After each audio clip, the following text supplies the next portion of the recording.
میرے حضرت عبادت میں لطافت خوب رکھتے ہیں، رہے تقویٰ پہ چلتے ہیں، فقاہت خوب رکھتے ہیں۔ وہ بحر معرفت کے بحر الفت کے شناور ہیں۔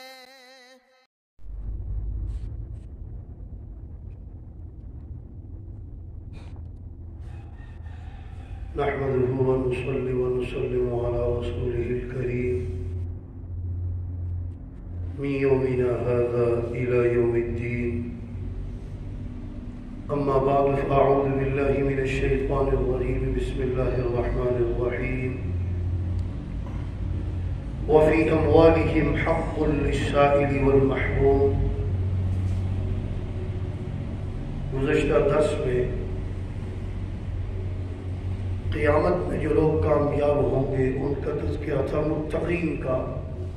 اب ان کی صفات بیان ہو رہی ہے، کچھ پہلے ہوئی ہیں اور کچھ ہو رہی ہیں۔ اب فرمایا وفی اموالہم، اور ان کے مالوں میں، جو نیک لوگ ہیں متقی ہیں ان کے مالوں کی بات ہو رہی ہے۔ ان کے مالوں میں حق ہے للسائل والمحروم، سائل کا اور محروم کا۔ سائل وہ جو مستحق ہے اور مانگ رہا، ضرورت مند ہے، حاجت مند ہے، اور محروم ہو جو ہے تو ضرورت مند لیکن وہ کسی کے سامنے ہاتھ نہیں پھیلاتا، مانگتا نہیں ہے، شرم کرتا ہے۔ اپنے اپنے محلوں کے اندر ہر ایک کو پتہ ہوتا ہے اس آدمی کی کیا حیثیت ہے، دوسرے کی کیا ہے۔ تو وہ جو سائل ہے، ضرورت مند ہے، حاجت مند ہے، اس کو بھی، اور جو محروم ہے، سوال نہیں کرتا، اس کو بھی، اس کا بھی حق ہے۔ اور یاد رکھنا ایک مسئلہ بہت اہم، جس کا عقیدہ ٹھیک نہیں ہے، بد عقیدہ ہے، اس کو زکوٰۃ دینا، عشر دینا، فطرانہ دینا سب ناجائز نہیں ہے۔ کافر کو عشر کیوں نہیں دے سکتے؟ مشرک کو کیوں نہیں دے سکتے؟ عقیدہ ٹھیک نہیں ہے۔ اور وہ آدمی جو نماز نہیں پڑھتا، بے نمازی ہے، اس کو بھی اپنی زکوٰۃ، عشر، فطرانہ بالکل نہیں دینا چاہیے۔ بے نمازی آدمی ہے، تمہارا عشر، تمہارا فطرانہ، تمہارا مال وہ کھا کر اللہ کی نافرمانی کرے گا، اور تمہیں کون سا اجر مل رہا ہے؟ جتنی اس میں طاقت آئے گی تمہارا مال کھائے گا، اور وہ کھا کر اتنے ہی اللہ کی نافرمانی زیادہ کرے گا۔ اس لیے اپنا مال کسی بے نمازی کو نہیں دینا چاہیے۔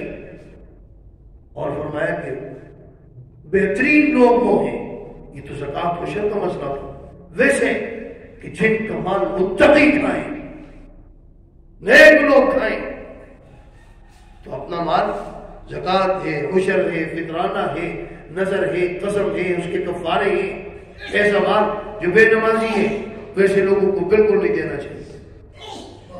فرمایا وَفِي الْأَرْضِ آیَاتٌ لِلْمُوقِنِينَ، اور زمین کے اندر نشانیاں ہیں یقین رکھنے والوں کے لیے بہت ساری۔ اور تو اور وَفِي أَنفُسِكُمْ، فرمایا نہیں دیکھتے اپنی جانوں کے اندر، افلا تبصرون، دیکھو اپنے اندر، غور و فکر کرو، اپنی جانوں پہ دیکھو۔ ایک وہ حقیر قطرہ ماء مہین ذلیل جو کپڑے پر، جسم پر لگ جائے تو گل محسوس کرتے ہیں، ناپاک ہو جاتا ہے جسم، اس سے اللہ نے کتنا خوبصورت انسان بنایا، چہرہ دیا، ہاتھ دیے، پیر دیے، اللہ نے کتنا خوبصورت چہرہ بنایا، انسان بنایا۔ اس کو اللہ نے داڑھی دی، مرد کو داڑھی پر بات ہو رہی تھی کہ دیکھو داڑھی کی کتنی اہمیت ہے، اس کا کتنا مقام ہے۔ اگر کسی نے کسی کو قتل کر دیا، خطا ہوا، قتل ہو گیا، اس کی دیت کتنی ہے؟ 100 اونٹ 100 اونٹ دے گا۔ آج اس کی مالیت دیکھی جائے گی، 100 اونٹ دیت۔ توجہ کرنا، فقہا فرماتے ہیں کسی نے کسی کا ہاتھ کاٹ دیا، بازو کاٹ دیا، اب اس کو بھی دیت دینی پڑے گی، تو دیت کتنی ہے اس کی؟ 50 اونٹ آدھی ہے۔ جان گئی تو 100 اونٹ، کوئی ہو گیا تو کتنا؟ آدھا، 50 اونٹ۔ ٹانگ کسی کی کاٹ دی، دیت پر مسئلہ حل ہوا تو کتنا ہے؟ 50 اونٹ۔ آنکھ کسی کی پھوڑ دی تو کتنی دیت؟ 50 اونٹ۔ اور اگر خدا اب اس کو بھی دیت دینی پڑے گی، تو دیت کتنی ہے اس کی؟ 50 اونٹ آدھی ہے۔ جان گئی تو 100 اونٹ، کوئی ہو گیا تو کتنا؟ آدھا، 50 اونٹ۔ ٹانگ کسی کی کاٹ دی، دیت پر مسئلہ حل ہوا تو کتنا ہے؟ 50 اونٹ۔ آنکھ کسی کی پھوڑ دی تو کتنی دیت؟ 50 اونٹ۔ اور اگر خدا نہ خواستہ کسی نے کسی کی داڑھی پکڑ کر مڑا دی، کاٹ دی، اس کی دیت 50 نہیں ہے، پورے 100 اونٹ جتنا جان گئی ہے، گویا کہ اس کی جان اس نے ختم کی ہے۔ داڑھی شاعر اسلام میں سے دی، گویا کہ اس نے اس کو قتل کیا، جان گئی ہے۔ داڑھی وہ بازو کے برابر نہیں ہے، یہ ٹانگ کے برابر نہیں ہے، آنکھ اور کان کے برابر نہیں ہے۔ یہ اگر پھوڑ دی، کاٹ دی تو 50 اونٹ دیے تھے۔ داڑھی اگر خدا نہ خواستہ کسی نے مڑوا دی، کسی کی پکڑ کر کاٹ دی، تو دیت کتنی ہے؟ 100 اونٹ۔ ہم کتنے بڑے مجرم ہیں جو آج ہم جرم کر رہے ہیں۔ بہرحال اس کی اہمیت یہاں سے پتہ چلتی ہے کہ اہمیت کتنی۔ فرشتے درود پڑھتے ہیں، اور درود کے اندر لفظ ہے کہ وہ لوگ جن کی داڑیاں ہیں، داڑیوں کے نام سے درود ہو رہے ہیں۔ بہرحال داڑھی کی اہمیت کا پتہ چل گیا۔ فرمایا اپنے اندر غور کرو۔ آگے فرمایا وَفِي السَّمَاءِ رِزْقُكُمْ، اور آسمانوں میں تمہارے رزق ہے، وَمَا تُوعَدُونَ، اور جس کا تم سے وعدہ کیا گیا ہے۔ رزق بھی تمہارا آسمانوں سے اترتا ہے، اور اللہ نے جو وعدے کیے ہیں، جو احکامات ہیں، وہ کہاں سے آتے ہیں؟ وہ بھی اوپر سے آتے ہیں۔ فَوَرَبِّ السَّمَاءِ وَالْأَرْضِ، فرمایا فَوَرَبِّ السَّمَاءِ وَالْأَرْضِ، قسم ہے آسمانوں اور زمین کی رب کی، انہو لحق، بے شک یہ بالکل حق ہے، مثل ما انکم تنطقون، بالکل ایسے ہی جیسے کہ تم بولتے ہو۔ هل اتاک حدیث ضیف ابراہیم المکرمین، اس سے پہلے متقین کا تذکرہ تھا، اب متقیوں کے امام کا تذکرہ ہے، حضرت ابراہیم علیہ السلام کا تذکرہ۔ کیا آپ تک نہیں پہنچی بات؟ حضرت ابراہیم علیہ السلام کے مہمانوں کی جن کا انہوں نے اکرام کیا، اور فوراً جو ہے سمین کہتے ہیں پلا ہوا موٹا تازہ بچڑا، وہ فوراً ذبح کیا۔ دوسری جگہ موجود ہے کہ اس کو بھونا اور بھون کر اس کو لا کر رکھ دیا ان کے سامنے۔ توجہ کرنا، اس بات سے پہلے ایک بات اور ذہن میں رکھنا کہ حضرت ابراہیم علیہ السلام کا مقام کیا ہے پوری کائنات کے اندر؟ دوسری نمبر کی شخصیت، پہلے نمبر پر حضرت سرکار دو عالم سرور کونین صلی اللہ علیہ وسلم، آپ کے بعد دوسرا مقام درجہ پوری کائنات کے اندر کس کا ہے؟ حضرت ابراہیم خلیل اللہ علیہ السلام کا۔ اب توجہ رکھنا، آئے سامنے رکھ دیا اور فقربہ الیہم، ان کے قریب کیا، وہ نہیں کھا رہے۔ کیوں نہیں کھایا؟ جب وہ نہیں کھائے، حضرت ابراہیم علیہ السلام کو یہ کہنا پڑا، قال الا تاکلون، کیا تم کھاتے نہیں ہو؟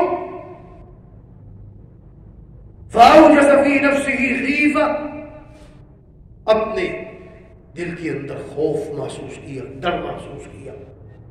اگر وہ شخصیت جو کائنات کے اندر دوسرے نمبر کی شخصیت وہ خوف محسوس کرے دشمن سے، تو یہ ایمان کے منافی نہیں ہے۔ اگر دشمن ہوتے تو کوئی دشمن سے خوف محسوس کرے، یہ ایمان کی منافی نہیں۔ ایک مسئلہ ہو، دوسرا مسئلہ قالوا لا تخف، وہ کہنے لگے آپ ڈرے نہیں، آپ خوف محسوس کر رہے ہیں؟ بتاؤ حضرت ابراہیم علیہ السلام اکیلے، ان کی اہلیہ حضرت سارہ، ایک موٹا تازہ بچڑا ذبح کرنے پر کتنا ٹائم لگتا ہے؟ پھر اس کے پیس بنائے ہوں گے، پھر اس کو مسالہ لگایا ہوگا، پکایا ہوگا، بھونا ہوگا، حنیف کے لفظ بھون کر، تل کر، بھون کر لائے، اور حضرت سارہ پردے میں کھڑی تھی، اور وہ ولیاں ہیں، پردے میں ہیں، انسان ہیں، انسانوں سے پردہ ہے۔ اب کیا ہوا؟ انہوں نے کہا بھئی آپ خوف نہ کریں، اس وقت جو ڈاکو چور جو ہوتے تھے وہ بھی اتنے ان کے اندر شرافت تھی اس وقت کے کہ جس گھر کے اندر آتے چوری کرنا ہے، ڈاکہ ڈالنا ہے، کوئی دشمنی ہے، ان کے گھر سے کھاتے پیتے نہیں تھے۔ یہ نمک حرامی ہے، کھائیں بھی اور پھر انہیں کے ظلم بھی کریں ان کے ساتھ۔ بہرحال جب انہوں نے نہیں کھایا تو خوف محسوس کیا کہ دشمن تو نہیں ہے۔ جب خوف محسوس کیا قالوا لا تخف، فرمایا آپ ڈریے نہیں۔ انہوں نے کہا بھئی آپ خوف نہ کریں، اس وقت جو ڈاکو چور جو ہوتے تھے وہ بھی اتنے ان کے اندر شرافت تھی اس وقت کے کہ جس گھر کے اندر آتے چوری کرنا ہے، ڈاکہ ڈالنا ہے، کوئی دشمنی ہے، ان کے گھر سے کھاتے پیتے نہیں تھے۔ یہ نمک حرامی ہے، کھائیں بھی اور پھر انہیں کے ظلم بھی کریں ان کے ساتھ۔ بہرحال جب انہوں نے نہیں کھایا تو خوف محسوس کیا کہ دشمن تو نہیں ہے۔ جب خوف محسوس کیا قالوا لا تخف، فرمایا آپ ڈریے نہیں۔ وبشروه بغلام علیم، اور ان کو خوشخبری دی غلام علیم کی، کہا ہم تو فرشتے ہیں، میں جبرائیل ہوں، یہ میکائیل ہے، یہ فلاں ہے، یہ فلاں ہے۔ بعض روایات میں آتے 3 فرشتے، بعض میں آتے 6 فرشتے، بعض میں آتے 10، اور بعض روایات میں 12 تک فرشتے آئے۔ یہ 12 فرشتے تھے۔ اللہ تبارک و تعالیٰ نے فرشتوں کو یہ اختیار دیا کہ وہ صورتیں تبدیل کر سکتے ہیں۔ جنات کو بھی اختیار ہے کہ وہ صورتیں، شکلیں تبدیل کر سکتے ہیں، انسان بن جائیں، جانور بن جائیں جنات، اور فرشتے وہ حضرت سنا ہوگا آپ نے جبرائیل علیہ السلام حضرت تحیہ بن خلیفہ بن کلبی رضی اللہ عنہ ان کی صورت میں آیا کرتے تھے، اکثر کبھی کسی دیہاتی کی صورت میں آ جاتے۔ تو اللہ نے یہ اختیار دیا، انسان کو نہیں دیا، فرشتوں کو بھی دیا، جنات کو بھی دیا۔ اب ہم نے کہا بھئی ہم تو فرشتے ہیں، ہم انسان نہیں ہیں، ہم کیا کھائیں گے؟ ان کا کھانا، ان کا پینا اللہ کی تسبیح ہے، وہ کھاتے پیتے نہیں ہیں۔ اب توجہ، کائنات میں دوسری نمبر کی شخصیت جو نبی ہے، انہیں تو پتہ ہی نہیں چلا کہ یہ فرشتے ہیں، یہ انسان ہے، سامنے بیٹھ کے نہیں پتہ چلا۔ کہتے جی لوح محفوظ سے پتہ چل جاتی ہیں باتیں، عالم الغیب ہے، حاضر ناظر ہے۔ کیا یہ واقعات سامنے نہیں ہے؟ حضرت ابراہیم علیہ السلام کو کوئی پتہ نہیں چلا؟ حاضر ناظر ہے، عالم الغیب ہے۔ یہ بالکل غلط خرافات، نری خرافات، جھوٹ، افتراء ہے قرآن پر۔ کیا فرمایا؟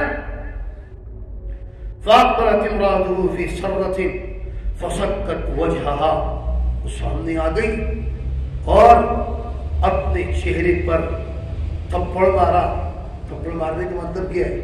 توجہ کرنا، عام طور پر عادت ہوتی ہے خواتین کی، جب کوئی تعجب والی بات ہو تو چہرے پر یوں کرتی ہے، یوں یوں، یہ نہیں کہ اپنے منہ پر جو ہے تھپڑ مارنا شروع، یہ پیشانی پر مارتی ہے، تعجب کی بات ہے۔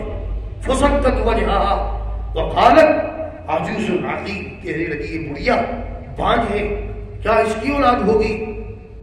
دوسری آیت کے اندر اللہ تبارک و تعالیٰ نے نام بھی بتائے، وَبَشَّرْنَاهُ بِإِسْحَاقَ نَبِيًّا مِّنَ الصَّالِحِينَ، خوشخبری اسحاق علیہ السلام کی، وَمِن وَرَائِهِ إِسْحَاقَ يَعْقُوبَ، اور پوتے کی بھی۔ اب وہ کہنے لگی کہ میں بڑھیا۔ جب یہ آئے فرشتے اس وقت حضرت ابراہیم علیہ السلام کی عمر 120 سال تھی، اور حضرت سارہ علیہ السلام ان کی عمر 199 سال تھی۔ لیکن کیا ہوگی؟ میرے ہاں اولاد ہوگی؟ قالوا كذلك، فرشتے کہنے لگے ہاں ایسے ہی ہے۔ قال ربک، آپ کے رب نے کہا ہے، وہ قادر ہے، وہ علیم ہے، وہ خبیر ہے، انہ هو الحکیم العلیم، بے شک وہ حکمت والا ہے، جاننے والا ہے، اور اس کے لیے کوئی چیز مشکل نہیں ہے۔